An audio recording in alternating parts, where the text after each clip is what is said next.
Procès de Troyes, l'autodéfense en question, le volet accusé par le voleur, jugement le 24 mai. L'Italie, le 25 avril, le plus triste pour la démocratie, le secrétaire général de l'ONU s'adresse directement aux Brigades Rouges.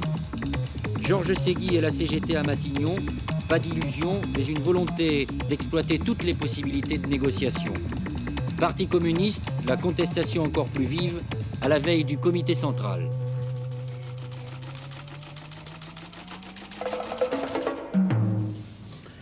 Mesdames, Messieurs, bonsoir. C'est un procès qui passionne toute la France. Cela se passait aujourd'hui à Troyes. Sur le banc des accusés, un homme propriétaire d'une résidence secondaire dans l'Aube. Là-bas, les villas isolées sont souvent visitées, comme on dit. Mais quand cela vous arrive pour la 12e fois, 12 fois pour un seul homme, on peut faire des bêtises. Et c'est ce qui est arrivé à Monsieur Legras. Et l'affaire, vous allez le voir, c'est très mal terminé, aussi bien pour lui que pour ses cambrioleurs. Martine Laroche-Joubert va vous raconter son histoire. Sachez tout de même que le jugement est mis en délibéré dans un mois tout juste. Mais s'il faut en croire la population de la région, c'est tout vu. Personne, absolument personne, ne veut soutenir le voleur. Lionel Legras avait bâti sa résidence secondaire de ses propres mains. Il l'avait habillée de ses rêves d'adolescent, admirateur de Kit Carson et autres Buffalo Bill. Des roues de chariot, un corral, une tête de vache et un nom, Texas City, qui fleure plus la prairie des États-Unis que les bosquets de l'Aube. Mais les mauvais garçons avaient cambriolé 12 fois le ranch. Excédé, le propriétaire de Texas City avait tendu un piège. Un transistor bourré de poudre attendait le cambrioleur. Prévenant, le garagiste avait planté un panneau, piège à feu. Mais un jour, 2 bûcherons s'introduisent dans le ranch. L'un est blessé, l'autre tué. L'explosif ne peut pas tuer de toute façon. Enfin, mon point de vue. Hein. Je pensais plus les blesser puis pouvoir les trouver. Qu'ils puissent aller voir un docteur ou personne quelconque, quoi. Est-ce que vous le regrettez aujourd'hui d'avoir fabriqué cet explosif? Ben oui, ça, vous regrettez, on regrette. Ça fait, il savait à quoi s'en tenir quand même. Hein. Aujourd'hui, Lionel Legras est inculpé de blessures et d'homicide involontaire. Le voleur survivant lui réclame des dommages et intérêts. Alors à Villenox, la colère gronde. Villenox, un village de commerçants, un village où l'on retourne à l'heure de la retraite, un village entouré de résidences secondaires, éloigné des grandes villes, où chacun cultive son jardin à l'abri des clôtures et où, comme partout, personne n'aime voir piétiner ses plates-bandes. Des tracts, des affiches fleurissent dans les vitrines des commerçants. On accuse la justice d'être trop clémente envers les voleurs, trop sévère envers les honnêtes citoyens, maintenant traduits devant les tribunaux. Un comité de soutien se forme, une campagne de signature. Sur 1840 habitants, plus d'1 millier en faveur du garagiste et de sa justice expéditive. Lionel Legras s'est rendu à son procès avec la majorité du village derrière lui et des lettres venues de toutes parts. Nous pensons que si cet homme honnête est condamné, alors nous n'avons plus qu'à laisser nos portes ouvertes et mettre un écriteau à l'entrée. Messieurs les voleurs, entrez et servez-vous. Vous pensez qu'on peut se faire justice soi-même? Oh, bah, bien sûr. Bien sûr. D'abord, j'ai été signée à la mairie. Vous avez été signé à la mairie? Eh oui. Donc Bien vous sûr, soutenez vous- Monsieur Legras, vous? Ah, bah bien sûr, je lui donne raison. Faut leur faire peur, hein. Faut faire quelque chose. Si on ne se défend pas, qui c'est qui va nous défendre? À l'heure actuelle, on se demande si on ne doit pas se faire justice soi-même, parce qu'on trouve que la justice n'est pas assez sévère. Ça devient de pire en pire. Hein. Vous savez, lui, il a fait ce qu'il a voulu faire, automatiquement. Ouais. Mais je crois que je ferai pareil. Hein. Oh, sûr. Ceux qui n'ont pas signé se taisent. Ils n'ont pas signé pour ne pas peser sur le jugement, ou bien parce qu'ils sont pour la justice et non pour les justiciers. Devant la caméra, ils refuseront de parler. Même le curé, l'homme de la tolérance et de la charité, a refusé de se prononcer. Cela leur porterait du tort, disent-ils tous. On risquerait peut-être de les assimiler à des voyous. Le procès du garagiste prend un tour national, avec l'entrée en scène de l'association Légitime Défense, qui demande moins de sollicitude pour les criminels et défend le droit à la propriété. Il ne s'agit pas de tirer à l'extérieur sur quelqu'un, mais chez soi, ce qui est à moi reste à moi. Même si j'ai un stylo, c'est à moi. Je l'ai gagné, on me l'a offert, j'y tiens et je veux pas qu'on me le prenne. Donc si je suis chez moi, ce stylo, je le défendrai, je le dis bien, par n'importe quel moyen chez moi. Et même si je tue mon cambrioleur, moi, j'y verrai aucun inconvénient de le tuer chez moi. Certes, il y a d'un côté la défense du droit de propriété, qui ne risque pas d'être remise en question, mais les juges de Troyes mettront dans l'autre plateau de la balance le principe essentiel que nul ne doit se faire justice lui-même.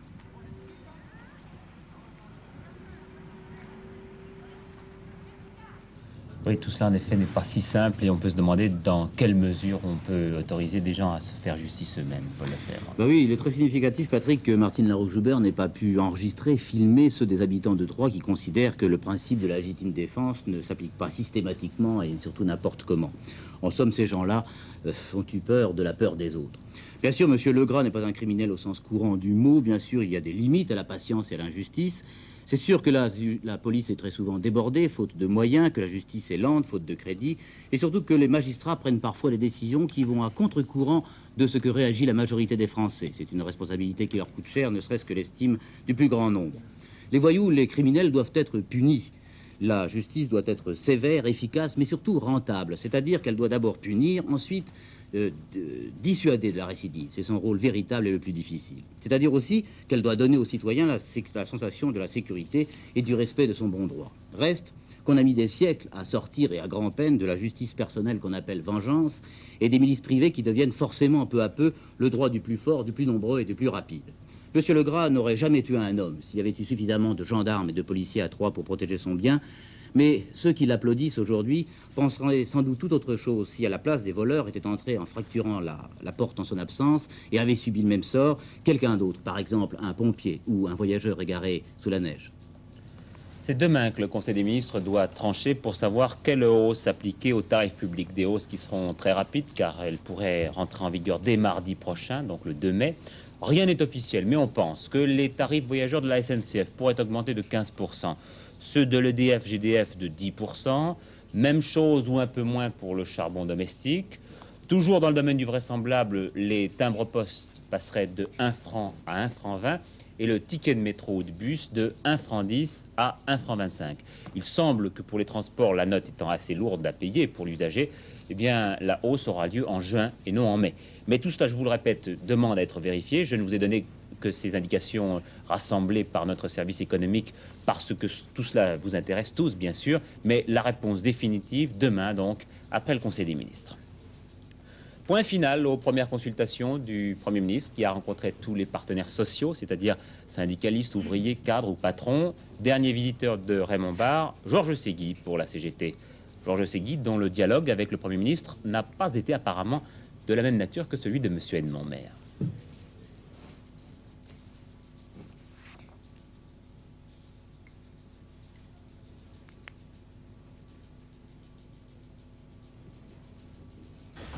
À la différence des organisations syndicales qui ont été reçues avant le 19 mars par le Premier ministre, nous n'avons pas répondu à son invitation pour connaître ses intentions en matière sociale, puisque aussi bien son discours de politique générale à l'Assemblée nationale nous avait par avance donné une idée de sa politique.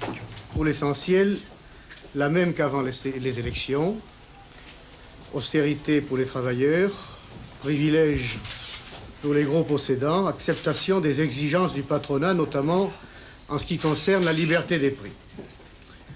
Nous sommes donc venus sans illusion, mais avec la volonté d'explorer sérieusement toutes les possibilités de négociation susceptibles d'aboutir à des résultats positifs pour les travailleurs, étant entendu, comme nous l'avons dit au Premier ministre, que notre intérêt ne se concentre pas sur de simples problèmes de procédure, mais sur le contenu concret de ces négociations.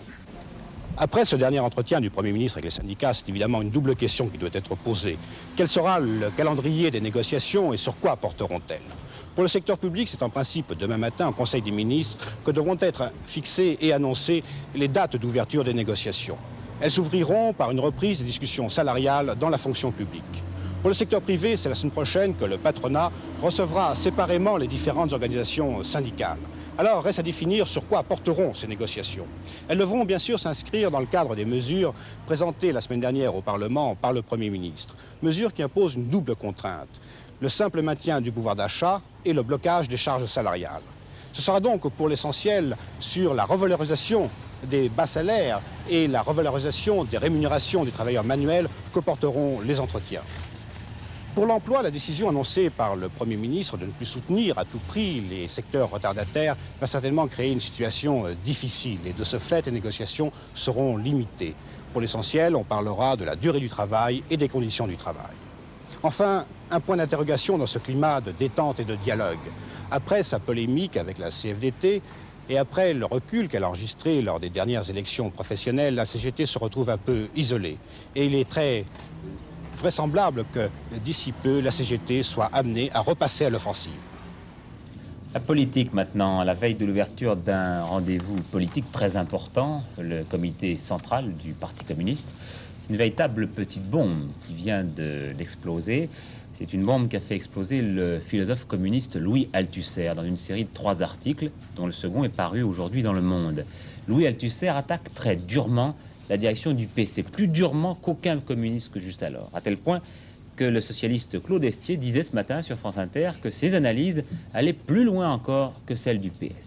Avec Noël Copin, nous allons essayer de détailler la nature des critiques du philosophe, et je vous propose d'ores et déjà de voir en images la façon dont fonctionnent les mécanismes internes du parti, ce que l'on appelle le centralisme démocratique, et qui est aujourd'hui, notamment par M. Althusser, très contesté. À la base de l'organisation du Parti communiste, les cellules. Il y en a 25 000. La section est un groupe de cellules dans une ville, un quartier ou une grande entreprise. Dans chaque département, il y a une fédération. Tous les 3 ans se réunit le congrès, il est composé de délégués des fédérations. Le congrès élit le comité central élit le bureau politique et le secrétariat. L'organisation du Parti communiste ressemble donc à une pyramide. La vie de cette pyramide repose sur un principe, le centralisme démocratique. Le centralisme démocratique suppose à la fois la discussion et la discipline. C'est une sorte de mouvement de va-et-vient. La discussion démocratique monte du bas vers le haut, la discipline redescend du haut vers le bas. La base fait connaître son point de vue, les décisions prises par le sommet sont applicables par tous. Il n'est pas possible aux militants de se regrouper dans des tendances ou fractions. Le centralisme implique l'unité de tout le parti. Oui, en effet, c'est un beau schéma en apparence, Noël Copin, mais a complètement bloqué, si l'on en croit, M. Althusser. M. Althusser qui reproche à la discussion de ne pas bien fonctionner à l'intérieur du parti. Oui, alors le premier reproche qu'il fait, c'est qu'il n'a pas ce mouvement de va-et-vient que nous avons essayé de figurer tout à l'heure.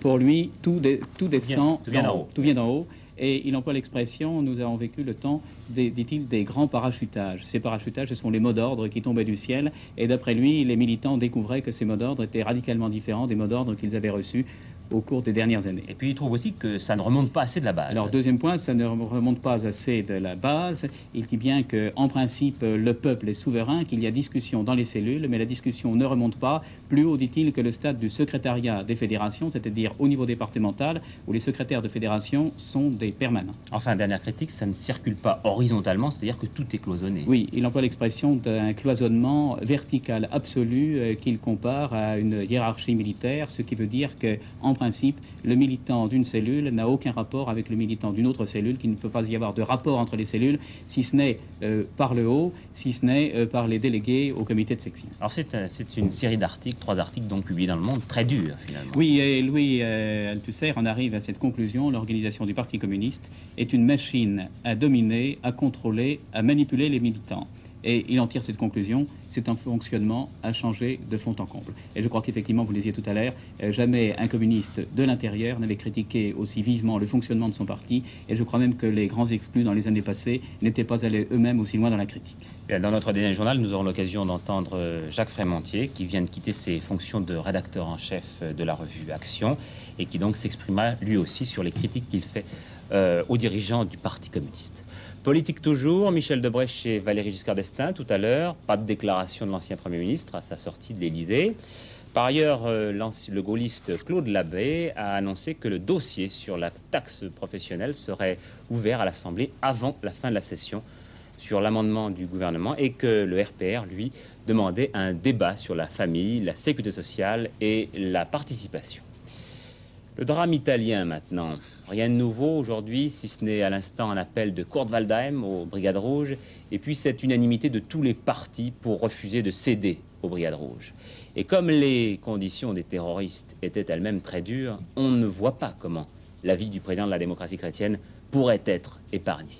D'ailleurs, l'homme pressant l'issue fatale, c'est très net dans une lettre très bouleversante qu'il a adressée au secrétaire général de son parti et dans laquelle il demande aux hommes politiques italiens de ne pas assister à ses funérailles. Il ne veut que ses vrais êtres. Et c'est dans ce contexte que de violents incidents ont éclaté aujourd'hui à la suite d'une manifestation de l'extrême gauche, des incidents entre manifestants et forces de l'ordre, à l'issue d'un meeting, je cite, contre la répression. Victor Ramon. Gira, gira, gira. En ce jour où l'Italie célèbre le 33e anniversaire de la Libération, tout se passe comme si l'opinion publique était résignée à apprendre l'exécution d'Aldo Moro. Les centrales syndicales ont déposé des gerbes de fleurs ce matin à l'endroit où ont été assassinés les 5 gardes du corps du président de la démocratie chrétienne. Protestation contre le terrorisme plutôt qu'un appel en faveur d'Aldo Moro.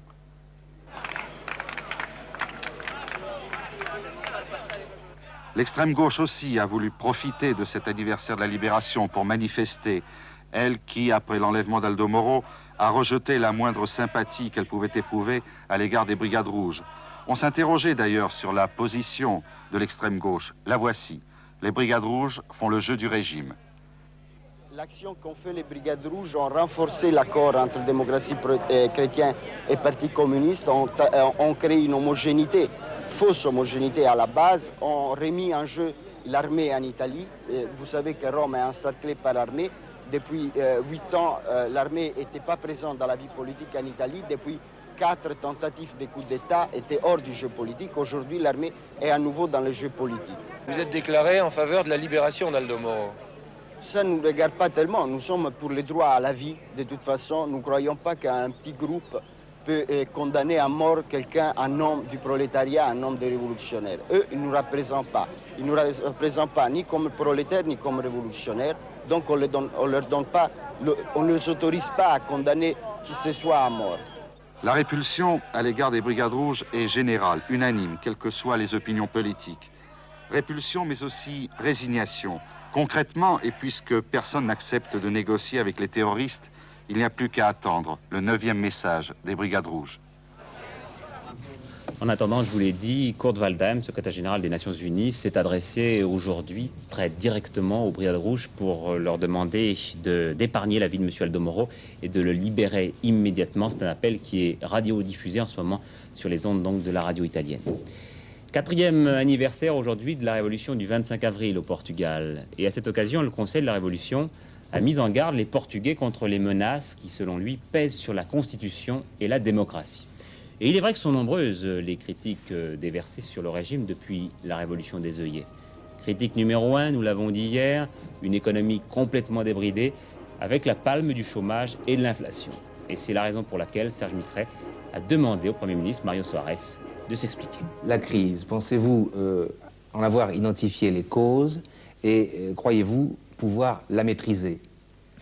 Mais évidemment, d'ailleurs, la crise que le Portugal traverse n'est pas différente de la crise que traversent beaucoup d'autres pays européens, qui est due à une crise économique internationale qui, pour sa part, est due à l'élévation du prix des matières premières et du prix du pétrole. En septembre 1975, vous disiez qu'il faut détruire le capitalisme. Puis, la social-démocratie n'est pas applicable au Portugal. Alors, est-ce que vous avez aujourd'hui toujours l'intention de détruire le capitalisme et comment définissez-vous l'actuel système politique du Portugal? Bien, pour le moment, nous sommes dans une phase transitoire.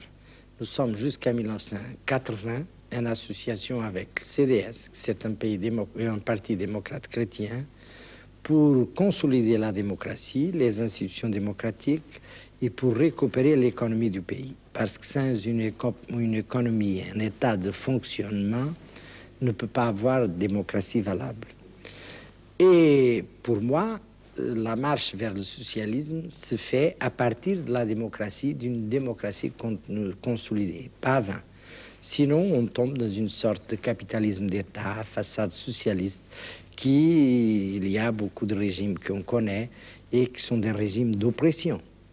Est-ce que, Monsieur le Premier ministre, vous avez le sentiment que la démocratie est solidement installée dans votre pays ou qu'un coup d'État est encore possible? Bien, je pense qu'il y a des forces antidémocratiques assez vives et fortes dans mon pays. Je ne pense pas qu'ils vont réussir. Là-dessus, je suis optimiste. Mais je pense qu'il faut lutter contre les antidémocrates qui veulent un retour en arrière, un retour au passé, antérieur au 25 avril. Ce retour est impossible. Le peuple portugais ne le permet pas parce que c'est un peuple épris de liberté. Il ne veut pas un retour au fascisme. Leonid Ilitchev à Pékin. Leonid Ilitchev n'est pas n'importe qui, c'est le vice-ministre soviétique des Affaires étrangères. C'est l'homme qui négociait jusqu'alors avec la Chine sur les problèmes des frontières des deux pays. Mais cela faisait 14 mois que les négociations étaient rompues entre les deux pays. L'URSS ne produira pas la bombe à neutrons tant que les États-Unis s'abstiendront de le faire, vient de dire aujourd'hui Leonid Brejnev.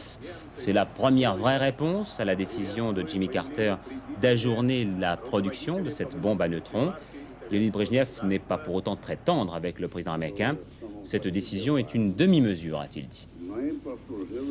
Première vraie réflexion de l'Église française à la suite de la proposition de loi du sénateur Caillavet visant à supprimer ce que l'on appelle l'acharnement thérapeutique, c'est-à-dire la survie parfois artificielle de certains malades. C'est Monseigneur Etchegaray, le président de la conférence épiscopale, qui prend position dans une réflexion qu'il va publier samedi dans son bulletin diocésain.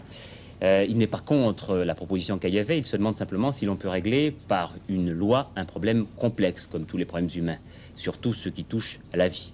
Et puis, il ne faudrait pas, continue l'archevêque de Marseille, il ne faudrait pas que la réflexion se limite à l'euthanasie passive ou l'euthanasie active. Il faut promouvoir l'humanisation des hôpitaux, devenu souvent un monde de froide solitude, pour reprendre l'expression de l'archevêque de Marseille, une prise de position à suivre.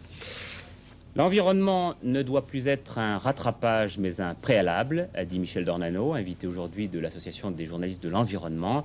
Le ministre a par ailleurs annoncé la mise en place d'un remorqueur de 16 000 chevaux prochainement à Brest pour éviter que se reproduisent des catastrophes du type de l'Amoco Cadiz. Et son collègue Jean-Pierre Soisson a annoncé aujourd'hui à Rouen que son ministère organiserait une campagne de promotion touristique de la Bretagne parce que là-bas, les plages se nettoient très très vite. Deux rendez-vous demain soir sur Antenne 2, à 22h15, le magazine dont je vous ai déjà parlé, Quelle France, consacré aux Pyrénées-Atlantiques.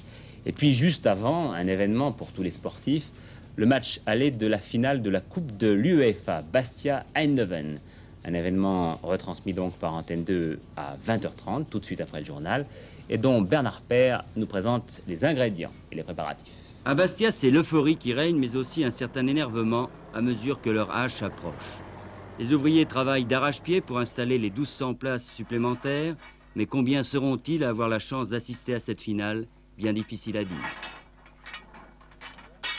Au début du match, peut-être 12 000, peut-être, et puis à l'entracte, quand il est à la mi-temps, 5 000 de plus qui attendent dehors pour rentrer. Certains parlent même de 20 000 malgré des prix allant de 130 à 360 francs. Mais disputer une finale de Coupe d'Europe dans ce stade semblait une gageure, mais les dirigeants de Bastia, qui souhaitaient jouer à Paris ou Marseille, ont dû reculer devant les pressions, voire les menaces. Si l'équipe de Bastia est à un stade européen, elle le doit quand même à ses supporters, puisqu'il y a quand même une motivation, il y a quand même un dynamisme qui est reconnu, vous l'avez dû le constater. Et évidemment, les commerçants et les hôteliers sont intéressés au premier chef, car l'économie locale, c'est quand même important. N'oubliez pas que pour le match de Bastia-Turin, il y a eu plus de 600 millions d'anciens francs de changés dans les banques. Or, je considère que ça aurait été une injustice que de faire le match ailleurs qu'à Bastia. Seul souci pour les supporters bastiais, les blessures de Papy et Rep. Le coude pour l'un, la cuisse pour l'autre, mais finalement, ils pourront quand même jouer demain soir. Vous réalisez un peu ce qui vous arrive, être en finale de l'UEFA? Vous pensiez à ça en début de saison? Non, en début de saison, on n'y pensait pas. Disons que peut-être je ne réalise pas encore bien, mais enfin... Je crois que c'est surtout pour les supporters. Je crois que ça fait plaisir à tout le monde. Ça a bougé un peu dans toute la Corse. Et toute la Corse voit la vie en bleu et en blanc. En fait, on ne pense qu'à cette finale. Par exemple, les postiers ont changé les horaires de levée du courrier. Et le bateau Bastia-Marseille partira plus tard que prévu, vers minuit. Bref, en un mot, c'est l'événement. Événement aussi sur cette chaîne, donc demain à 20h30. J'apprends à l'instant le décès de la doyenne des Français. Elle avait 112 ans, elle s'appelait Virginie Duhem. Elle est morte à son domicile de Wattignies dans le Nord. Dans le domaine de l'insolite, ce soir, la mort dans la misère du chauffeur d'Al Capone qui s'était retiré dans sa Sicile natale et qui meurt complètement oublié de la mafia. Et puis la condamnation du gouvernement britannique par la Cour européenne des droits de l'homme, qui a donc donné raison à ce jeune homme qui se plaignait d'avoir reçu 3 coups de canne sur les fesses. Si vous avez regardé le journal samedi soir, vous savez que ce jeune homme est originaire de l'île de Man, en mer d'Irlande, et que là-bas, les châtiments corporels sont encore de rigueur. Eh bien, la Cour de Strasbourg a dit que cela n'était plus possible. Les autorités de l'île de Man ont manifesté aujourd'hui leur grande déception devant ce jugement. Voilà, je vous propose de terminer ce journal en images avec, en avant-première pour Antenne 2, quelques-unes des nouvelles techniques d'animation à Hollywood. Des techniques que vous pourrez découvrir à partir de demain dans 2 cinémas parisiens. Et vous allez le voir, grâce à Georges Bégou, les réalisateurs américains n'ont pas hésité à employer des procédés réservés jusqu'à présent aux jeux d'enfants. Regardez bien.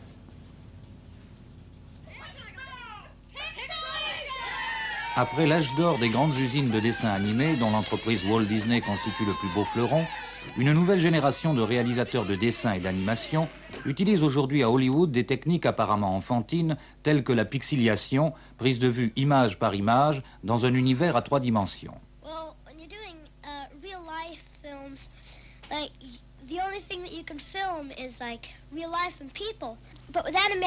Tout le monde peut parvenir à ce résultat avec une Super 8, mais accrochez-vous bien car ce sont de vrais professionnels de l'animation dirigés par Menville, Brain et Jensen qui vous font une démonstration de course de moto très particulière.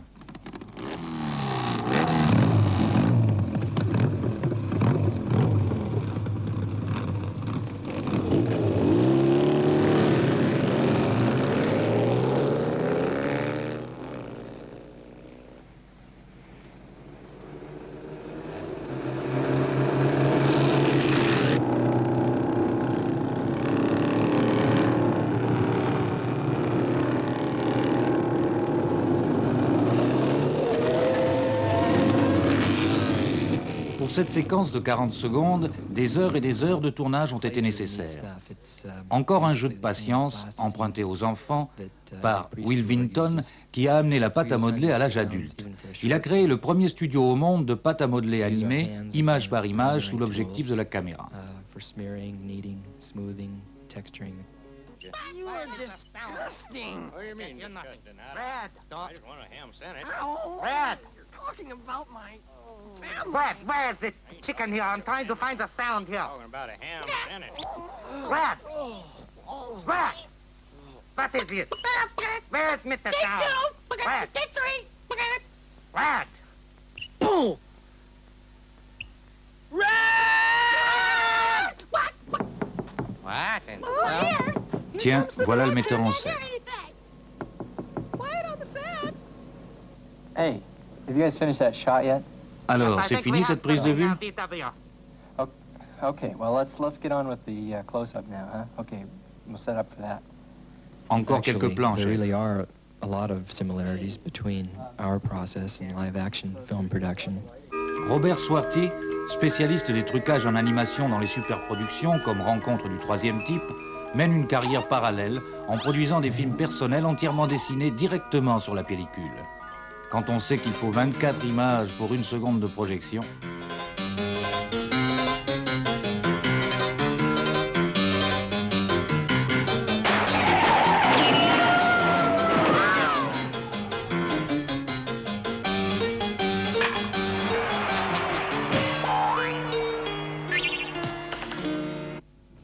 La météo pour demain est pessimiste. Elle prévoit un temps maussade sur la plus grande partie du pays, ciel couvert avec des pluies et des averses parfois orageuses dans le midi, l'est et le nord-est.